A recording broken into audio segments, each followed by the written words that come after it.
Bhargav, thank you so much for taking the time to chat today. You were so helpful in the conversation that we had recently about ASMU and just getting your insights. So I very much appreciate it. You had me thinking pretty deeply and just really appreciate you jumping on the show. Why don't you take a quick second just to tell folks a little bit about your background? You have done so many incredible things, been a head of marketing, product marketer. You're also a startup mentor. Maybe we can dive into that here for a quick second. Yeah, well, I mean, first of all, it's not every day I hear someone say like, "Oh, you had something valuable to say." So I'm glad to hear that. But yeah, I mean, just a little bit about myself. I actually started way back when as a software engineer. Turned out, it wasn't as glamorous and glorious as you think it is in school. And it turned out that I had a knack for asking a lot of questions about, hey, why are we building this? What are we trying to do for the end user here? And also had a knack for taking really complicated topics and really simplifying them Mm. for people to be able to understand. And for example, like an engineer to onboard onto some really custom thing at the company a lot faster. So that journey took me to business school and being a product manager for a short bit. Did not like it at all. Massive shout out to anyone who is a PM and loves it. Hard work. And then I found myself in product marketing, and turns out that I love doing this stuff. So, been working in Silicon Valley for probably close to the past decade. At a number of companies, anywhere from literally a room of five dudes in this small little room, probably about the size of this bedroom I'm in right here, to companies with thousands and thousands of employees. Mm. And it just, everything comes back to, I love being a product marketer. Love what it means to connect with customers, to tell their story through the lens really of what you're trying to offer, and provide value to them. And the work's fun. I wouldn't trade it for anything, man. Well, one thing that I've seen, and by the way, congratulations on Searchlight being acquired by Multiverse, and Oh, you're thank the you, head. thank you. Yeah, absolutely. You were head of marketing there, and then went through that acquisition. I've been through a couple, and it's always a fun thing. But I think one of the things that I really found incredibly unique about your background is like your understanding and having worked with quite a few organizations that have gone from zero to $25 million, right? And understanding that journey around the narrative and the messaging and these sort of things. And I couldn't help, as I have been learning about the product marketing function over the last couple of years, I Mhm. couldn't like help but identify or see the parallels between kind of some of the things that we do as early stage founders and product marketers, right? I Absolutely. think one downside might be if you have one of these founders who doesn't want to do the work themselves and then hires and they're pre-product market fit and figuring out some of those early foundational things, and they hire maybe a product marketer to do that heavy lifting that the founders should do, right? Mhm. That might be a little downside, but I definitely have seen that overlap from the perspective of that narrative and storytelling. And maybe if you're thinking about it as a founder, but also from the perspective of maybe an early product marketer, or maybe even a marketer who is tasked with some very specific jobs to be done around developing that narrative, why is at a high level, like why is figuring out that narrative and how you're telling the story so important? Yeah, for sure. And you're right that product marketing it's a job function, but it doesn't mean no one's not doing it. A founder's always thinking about, how do I talk about this? And the reality is that humans are driven by stories, right? If you think about like oral traditions in history, like we have as a species grown, evolved, developed because of stories, and that's how people resonate. Stories, they have a beginning, a middle, and an end. They set up a problem. They have a hero and an amazing climax to it, and then they kind of have all the stuff that falls out of it. At the same time, it touches a really emotional element. Mm. And you don't get that when you're just talking about speeds and feeds, about, hey, here's all of the cool stuff that we do. And sure, at the very beginning, you're always going to find some people who are just so on top of it, so in love with the space, in love with solving that problem. They'll be like, I see what you offer. I understand how to make that fit into my world. But that's not where most of the magic happens. That's not where really the business grows. I'm sure you've heard of the term crossing the chasm, Mhm. and most of the time, that's what that journey is about. How do you go from these early adopters who are just really excited and can put themselves in those shoes for you to how do you tell a story that appeals to more people, that latches onto a real need that they have, that's not just saying, "Hey, my product does 1, 2, 3 things." Of course, there's a place for features and speeds and feeds and benefits and all of that. But at the end of the day, how are you really tying into that primal feeling of like this person gets me and they're providing something that I really need here. Mhm. Question from let's just start off maybe at the early stage, right? When you're still trying to figure out your product market fit Mhm, and maybe that early story that you're going to go start to test, maybe it's a part of it is hypotheses. And and let's just premise this by saying, I hope you are a founder who at least has an understanding of their space, and you're not just like flipping coins and looking reading TechCrunch and figuring out things mhm. to solve. So let's just assume you do have some background in understanding the problem space. How do you start to develop that initial story that you're now going to take and start to run across folks, right? And start to kind of test, especially when you haven't maybe gathered that data yet and haven't conducted that, let's say that, customer development motion. Yeah, that's a really good question. The reality is, like, founders have visions. They have a story. They started their business, their company, because they saw something that needed solving. And so there's always an idea in there about here's what we're trying to do. So the first thing that I do, especially when you go in early and you're trying to go from, hey, it's just the founders to now we need to figure out how do we really operationalize this thing, is starting with a really simple framework, and that framework really just hits the main things. Who cares, what is the problem that you're solving, and try and be as crisp as you can. What is the solution that you're offering, and how does it uniquely really solve that problem? What are the benefits or value props that they hope to achieve, and really what are the outcomes that you drive at the end of the day for them? And once you have those things, that's the first place where you see, like, hey, is there a gap here? Can we start to figure out how do we fill that gap? And a lot of times it'll turn out that the problem actually isn't really clear that's being solved, Mhm. right? As a founder, and I'm sure you've experienced this, there's a lot of different directions you can go, Yeah. but success comes from niching down, Mhm. not by trying to tell a really broad story. Yeah. And so once you try and start to solve a really specific problem, that's when you really start to find that traction. And that's when you're able to create what I think is really powerful that a lot of early companies I don't think get to, which is the customer journey, right? Which is now we think about, hey, we have this story, we have these concrete, discrete elements that we've talked about here. How do we actually map that to what a customer actually thinks and how they actually think about, oh, I have a problem. How do I solve this problem? Here's a few solutions that I want to look at. Let's find out what is the best one. And those elements that I talked about with the narrative, right? Product marketers, you'll probably hear that as like, oh, you made a messaging talk, duh. Mhm. But the kinds of elements that you talk about from the messaging, they play out in different ways at different stages of the journey. And I can share an example of that. Like, I'm actually dealing with a water flooding problem in my home right now. So we have to go and pick out new floors. But at the beginning, I was never thinking about I have a problem, right? The problem occurred when water started flooding. Mm. And then I'm like, okay, now I realize I have a problem. I can clearly state what that problem is. Now I need to go and educate myself. Like, what does this kind of problem mean? What kinds of flooring are out there? How do I deal with my insurance?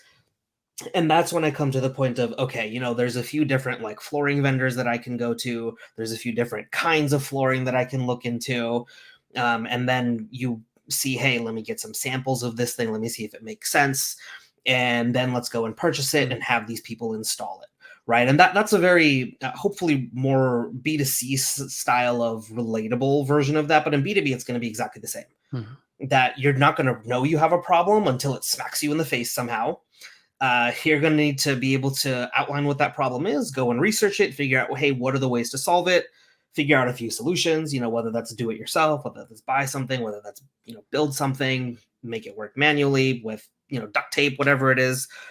You're going to come back to, okay, what's the best solution? And let me go and implement that thing. mm, And at each of those stages, the kind of messaging is very different here. mm, Like early on, it's going to be really about, hey, can we get our problem messaging really good and a pain point messaging really good? When I'm in that education phase, it's I need to be able to map a problem to a solution. I need to understand the features and benefits. I need to be able to understand what are the alternatives out there. Why is this one differentiated? What's better about this one? And can you prove it to me? mm, Right. And then when you go further down the journey, now you're going to start talking about things like, hey, this product is really good if you're trying to solve this very specific thing. Or, I want to go with these people because they work with companies that are very similar to my own. mm. And as you get further down, now it's now about ROI and outcomes and what does the actual product experience look like? Is it actually solving my problem? So, I hope that's a good way to illustrate here, where narrative really comes into play and how the elements of that play out in an actual customer's mind. And especially for early stage companies, it is so critical to be able to nail that, Yeah. because that turns into your strategy eventually, which maybe we can talk about in a little bit here. Awesome question. So let's say I'm that early stage founder, or maybe I'm early team member who's focused on go to market, and maybe I'm gathering some of the vision from the Mhm. founding group and putting that together and have an initial sort of draft of that narrative or that story. From a product marketing's perspective, is there a distinction or any differences between the way that I deliver that narrative or that story, especially going outbound, right? Let's say your early days and you don't have that inbound coming, you don't have that listing, using your analogy where something happened and then they automatically Google, or they find you because maybe Mhm. you haven't built that yet. And so you, in other words, you have to go out and reach out to folks who maybe don't know that they have that problem.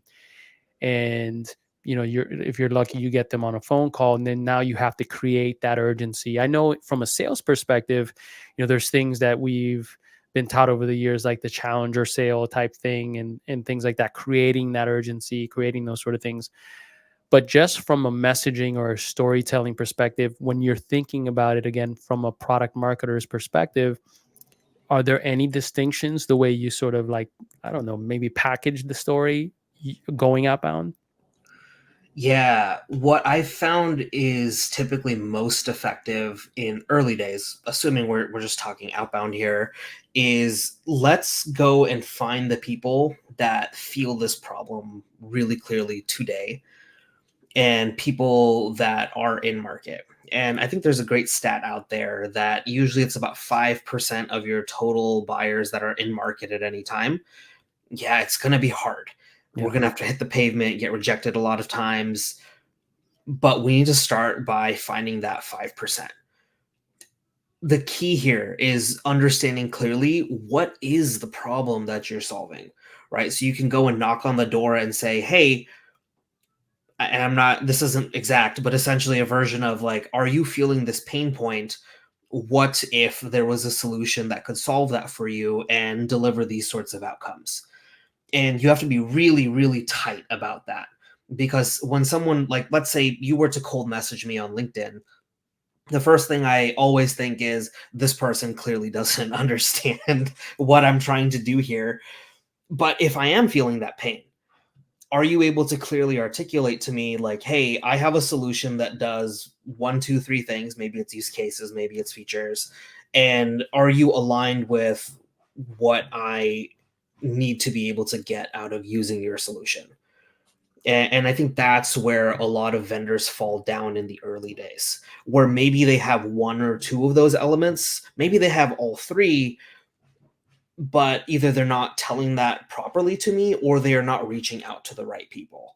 Yeah. And again, it's hard because if they're only 5% of the people you're solving the problem for in market at any time, it's really hard to get in front of those people. And definitely there's going to be folks that are just like, hey, I'm interested, let me learn more. And you could do fancy tactics like, hey, let me offer you a DoorDash gift card, or let Mhm. me offer you 50% off the product, right? That's the sales methodology you're talking about there, some of those hooks. Mm. Are there any signals that you have found from a product marketing perspective that start to suggest that, okay, you know what?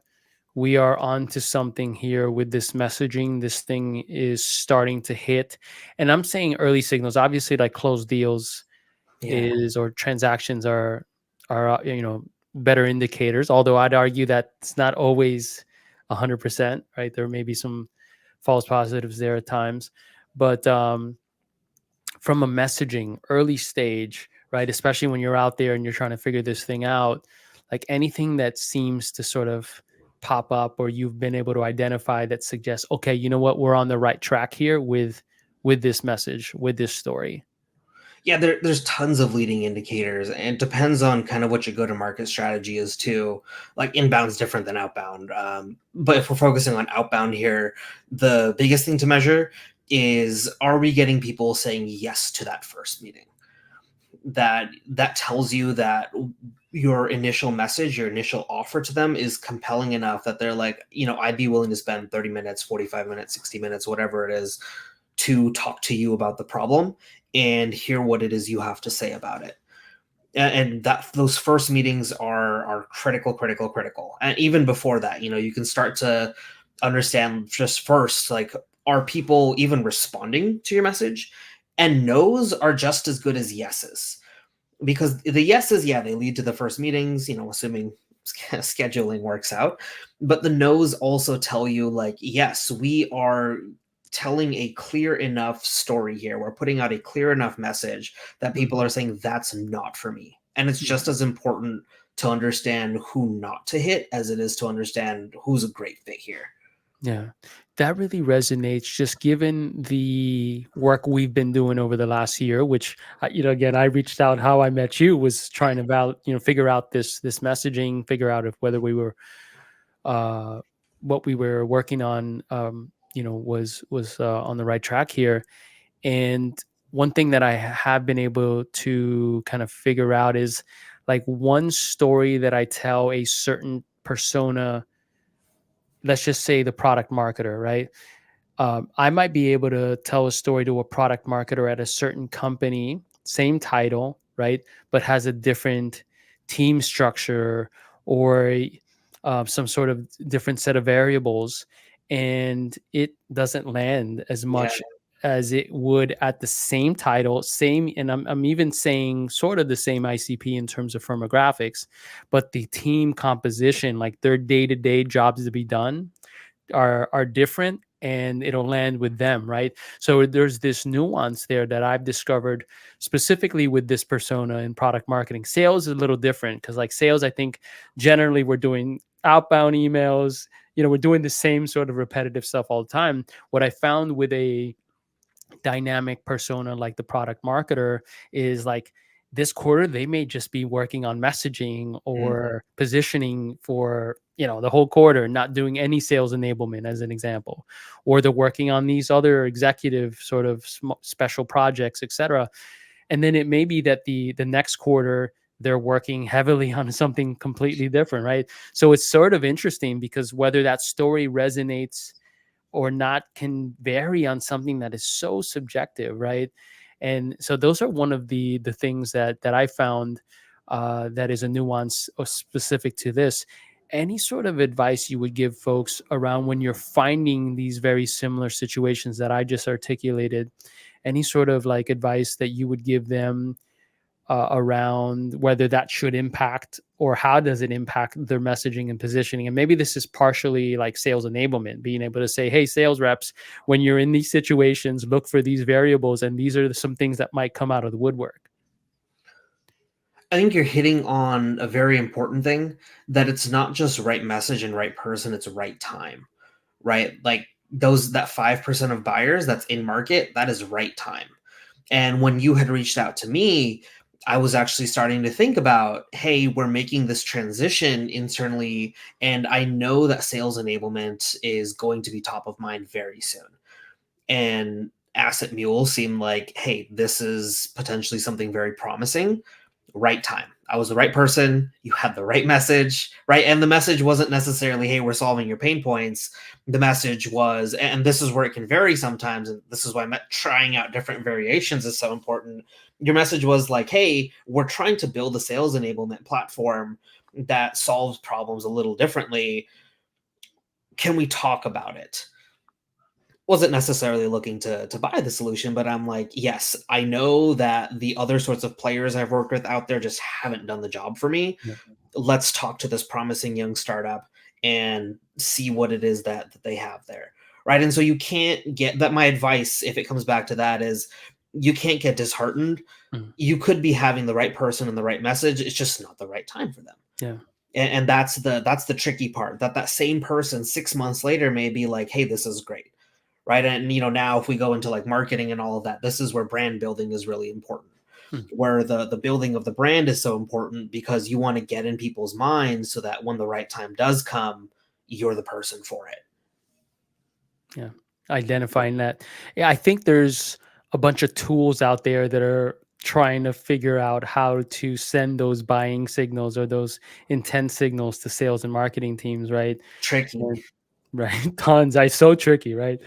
Well, I know we're coming up on time, and I want to respect your schedule, but I did wanted to sort of dive in here uh, into some of the gaps that you're able to find using the framework you sort of alluded to earlier within your go to market strategy, and how, once you're able to identify that, how do you actually like use that to then better align the team visually on where you're supposed to invest in what areas?